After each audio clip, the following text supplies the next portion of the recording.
Yo YouTube! This is my video for today, which is Friday the 26th of July. And here are my stats for today.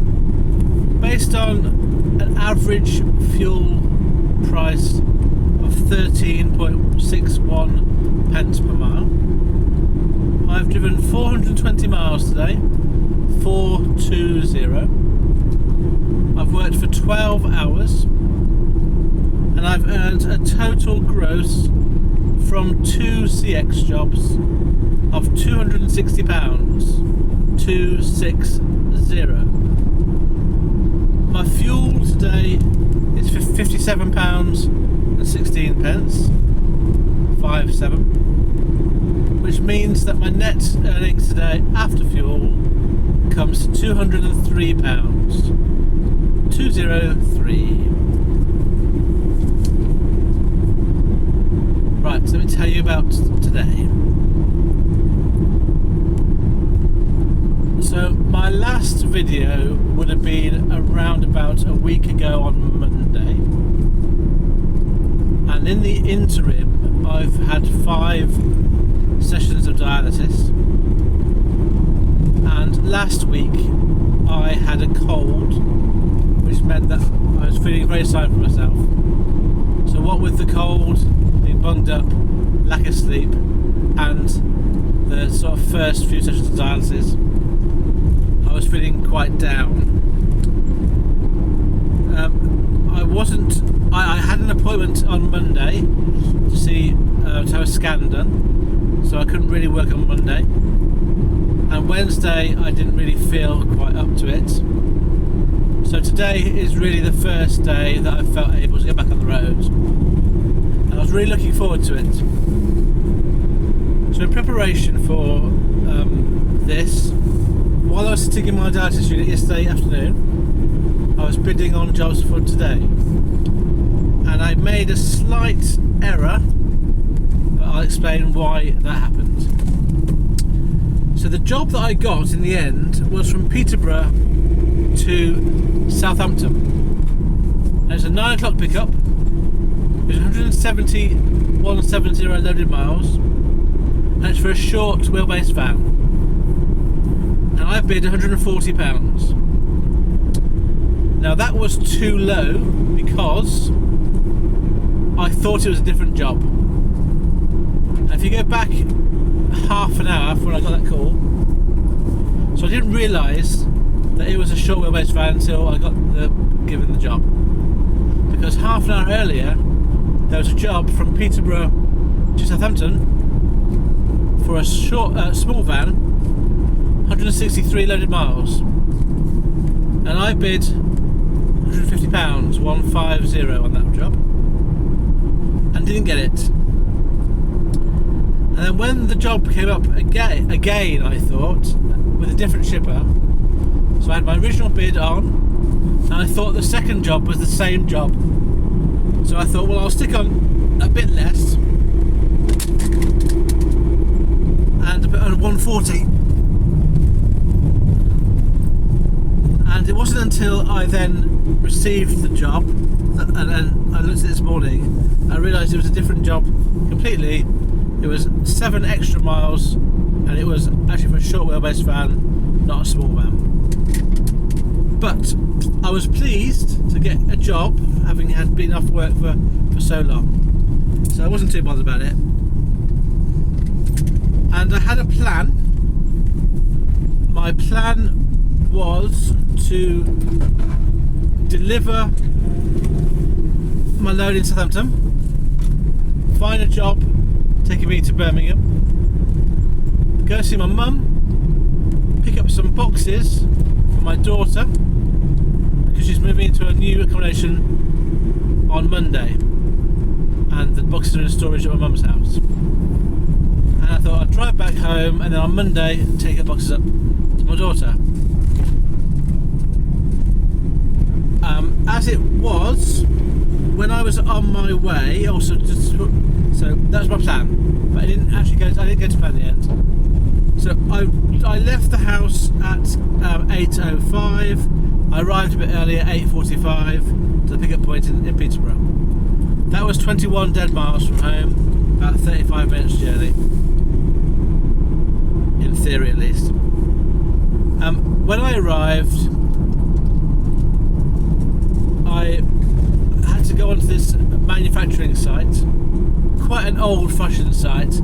It's quite chaotic. I've been there before. Went to the office, and at first they didn't know what the pallet was I was taking. I told them from the details I had, the name of the customer, the person's name, and the address. But the guy in the office just had about 5 loads on paperwork, and none of the paperwork had any addresses. All they had was the name of the customer of the company that had ordered the item. So I didn't have that, and they didn't have anything I had. So after a bit of toing and froing, he sort of said, can you find anything else? So I rang the shipper, asked if he knew anything else about this order, and then he told me the name of the person that ordered it, the name of the company that ordered it, which matched one of the pieces of paper in the little tray. So I then was guided to the warehouse, or well, I'm not sure what to call it, but it was more of a, I'll call it a warehouse, right? And then I was asked to ask for a particular guy, and he would know what I was loading on. And he put on my van after about 10 minutes of waiting. He put on a single pallet with some steel work strapped to it. It was a mini-sized pallet, but it was quite a heavy pallet. But I definitely would say, in the end, the load was more like a small van load. It didn't need a short wheelbase van. It wasn't that heavy, and it wasn't that big. And it was very low. It was a very low load. It was only about the height. The actual load of the height of the load items was about the same height as the pallet itself. So very small, really. Once it was on my van, I managed to slide it up to a bulkhead. The forklift driver put it on about a foot away from a bulkhead, and I just pushed it and get up to the bulkhead, so I had less opportunity to move. And by the time I left my ETA at Southampton, it's going to be around about 12:50. The traffic was quite busy around the M25, so I called the shipper before I left, and I gave them an ETA of around about 1:30. And then I made my way down, and I had a look at the route as I was driving. Basically, the route was down the A1M, down to the M25, around to the M3, and off to Forley. And so there wasn't really any alternative route that was quicker. So I had to sort of put up with the traffic on the M25, which was about half an hour delay. And by the time I got to the other end, I got to where the sat-nav took me for the postcode, and that was gate 2 of a large oil refinery. And on my notes, I was meant to go to gate 1. So I had no idea what that gate was, so I went to gate 2 to security, explained what I was trying to do, and they gave me a completely different postcode, which took me back around the roads, about 8 minutes away, to another gate on the other side of the refinery. I managed to get hold of the customer name, the person, who then said they'd come and meet me at the gate and take me in. On my way, so I'd wait for about 10 minutes at the gate. Then on my way in, I had a call from a bid that I put on for another job. And it was I felt a very fortunate job. It was a job going from Eastleigh, which was about 40 minutes away from where I was, and it was going to Derby. And it was a small van job. I'd put a bid on of £120, 120, for a 154 loaded mile job, small van. And I was quite pleased because the pickup point was between about 1:40 and 3:30, and I definitely had time to get there before 3:30, but I wouldn't have got there probably before 2:30. So it's an extended pickup time. So I put a bid on at 80p a mile basically, and I got a call quickly. And I said to the guy, I was on the way to do some drop off. I said to the guy, I'll be there in about an hour. Is that okay? He was fine with that. So I got that call at just before 1:30, and I had arrived at the first gate at just before 1:15. I made it to the second gate at 1:25. So I was inside driving to the drop off. Now the drop off was a bit longer than usual. The lady who was following on the site went to an office which was like a goods in office on the site, and then she came out. They were not going to allow her to have a forklift. There was no driver available to take the pallet off, and my concern was twofold at this point. First of all, I didn't want to be delayed too long because I had another job booked in, but I had plenty of time, so that wasn't a big problem. My second problem was I'm not able to lift heavy items with my left arm anymore because of my fistula, and this was a very heavy pallet, and although we could slide it all right, I was concerned about trying to lift it off with both of my arms. I just followed her. She came out of the office. She said, I know where we can leave it now. So I followed her in a car. We ended up at a stores area, and we'd parked in the car park, and she asked me to help get it off there.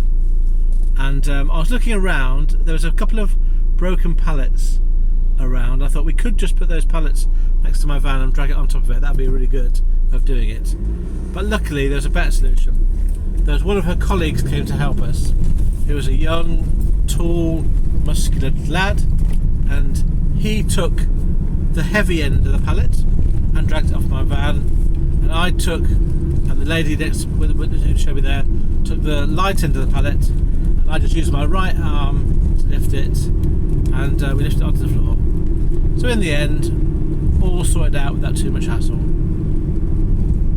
I got myself off site and then photographed, plotted everything, and it was at that point I was off site at just before 2 o'clock, and now I was making my way to my second pickup in Eastleigh.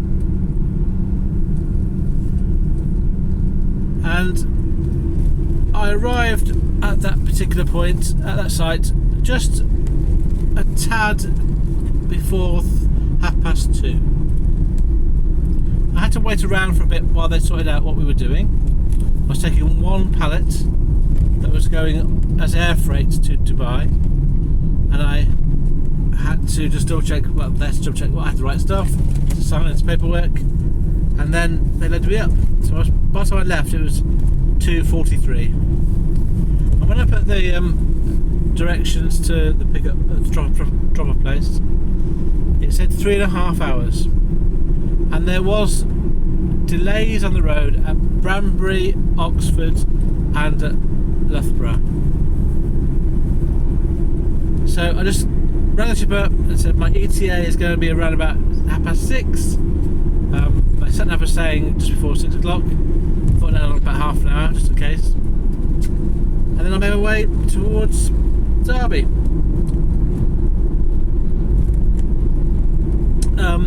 That journey was really tedious. The traffic was just so slow moving. I was sort of on A roads. The actual route was pretty directly going in a northerly direction, but at various points the traffic was slow moving, and I just had to wait, just get in the traffic and keep moving. It was never stopped at any point. It was just 30 miles an hour, 40 miles an hour for most, it felt like most of the way up. By the time I got to the drop-off point, which was a secure warehouse, I arrived on site at 6:10. And then by the time I'd done all their paperwork, showed them ID, got on site, offloaded, and back off the site again. It was about 6:30, and that was the end of my day. So that then meant I just was going to go home tonight. It was about an hour and a half trip home from there. But what it did mean is I couldn't collect the stuff from my mum's house tonight for my daughter on Monday. So my new plan is on Monday morning, try and get a job from my home to Birmingham, paid, then load up my van, go to Manchester, and if I'm lucky, get a paid job back. But if not, just come back. It's not really a working day. And if I can get some sort of paid work, that'll just pay for the fuel at least for my first job. So I have been on jobs today, this afternoon for Monday, but nothing has come of that. So I'm jobless at the moment for Monday morning. What I'll probably do is aim to leave the house about 8, heading towards Corby, and if everything comes up, because that'll give me a good opportunity, I think, to get a little job from Corby towards Birmingham. Yeah, so we'll see how it goes. Right, that's today. I'm really pleased to be back on the road. I felt tired, as I always do, but nothing too bad. I'm trying to see if I can pass this tractor. So my fatigue level isn't too bad, and I do just have a general level of tiredness all the time now. Hasn't got any worse today, hasn't got any better today.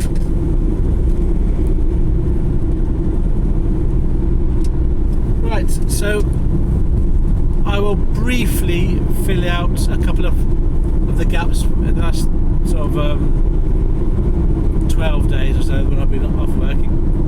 So my last working day was Monday, not this week but last week, and so it's been almost 2 weeks since I was at work, and I've had a dialysis every Tuesday, Thursday and Saturday. So my last one was yesterday, and another one tomorrow. It's basically, by the time I've left the house and got home again, it's basically a 6-hour round trip taken out of my day, and I don't really have the capacity to do any work in the morning beforehand. I don't live in an area where there's a lot of local work, so really I don't believe that I've got much capacity to earn on the days I'm doing dialysis. So I need to focus on the other days, Monday, Wednesday and Friday. I'm still trying to work out if it's going to be feasible. Today was a good day, £203, I'll be home. I'll be home just before about 8 o'clock. So I could do that 3 days a week, and if I can have £200, that'd be good. I think that'll be enough. I think it will need to be. It won't be too bad to do that. I'll try and learn a bit more. And I'm thinking whether I need to do a bit of tramping. Whether I do a Monday tramp and a Wednesday tramp, and then make sure I'm not too far away, so I get home in time for going to dialysis. I need to leave the house at around about 12, 12. So that gives me an opportunity to do something in the morning if I'm not too far away. But I think I need to look into that. Today was about getting back on the road and seeing how it was. Obviously Friday was easy to get the work in. I was very lucky to get a job paying a decent amount from Southampton all the way almost home. That was quite lucky, I think. I could have ended up anywhere tonight. A lot of the jobs were going to London. There was a lot of work today out of Portsmouth, but I was all going to London. So I'm glad I got this particular job. So my thoughts about dialysis at the moment are, I'm now used to the actual place. I'm now familiar. I'm getting to know the people's names, nurses' names, and when the shift's changed. So I know what to expect now. So it's a lot more easy in terms of my mental health. Physically, it's okay. It's not changing my life. It's just keeping me at a level which is sustainable. My partner has been with me, apart from yesterday when she was working, she's been with me every second of every visit of dialysis. Yesterday was the first time I tried to do it by myself, and it went alright in the end. As long as I'm prepared, I can't really, so just to give the context, I have a little bag with me and I have a little table on my bed which I can then use to put stuff on that I'm going to get access. I can't move my left arm at all. Well, I can probably move it a little bit, but really I can't use my left arm at all. So I have to be able to do it within arm's reach of my right arm. So I can eat while I'm there, I can drink while I'm there. I tend not to drink anything because I don't want to get to... If I have to go to the toilet, they have to take me off the machine and have to then go back on it. I don't want to do that. So I tend to go before and after. But instead of eating, that's quite nice to eat some nice food while I'm there. And time isn't too bad. I've got plenty to do. Watch films or play my game. So it actually isn't such. It has forced me to stop thinking about work on the days I do the dialysis, which is there's nothing else in my life that's done that really. So on the days I'm doing dialysis, Tuesdays to Thursdays, I just don't really think about work. So in a way, it is a kind of a rest from that, because it's pointless. I can't do anything about it at all.